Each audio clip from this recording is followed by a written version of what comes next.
Ayrı-ayrı işçi vərəqlərində müxtəlif aylara aid satış cədvəlimiz var və bizə lazımdır ki, ümumi bir cədvəldə bütün aylara aid satış datamızı birləşdirək. İlkin olaraq diqqət etməliyik ki, bütün cədvəllərdə sütun sayları eynilik təşkil etməlidir.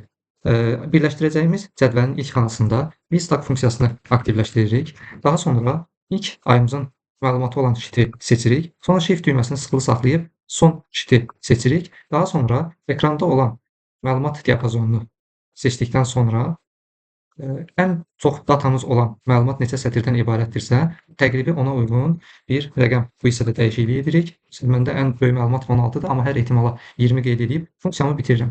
Və gördüyümüz kimi datamızı birləşdirdi, lakin arada boşluqlar oldu. Bu da ehtimal rəqəm qeyd etdiyimizə görədir və bu boşluqları aradan qaldırmaq üçün funksiyamızın əvvəlinə filter funksiyasını əlavə edirik. Daha sonra əvvəlki funksiyamı kopyalayıram. Nöqtəli vergül dedikdən sonra funksiyanın bu hissəyə yerləşdirirəm və sonuncu hissədə diapazonda G20 əvəzinə ilk sütunun başlığını yazıram, yəni C sütunu və daha sonra bərabər deyil işarəsi, yəni kiçikdir, böyükdür birlikdə yazanda bərabər deyil ifadə edir.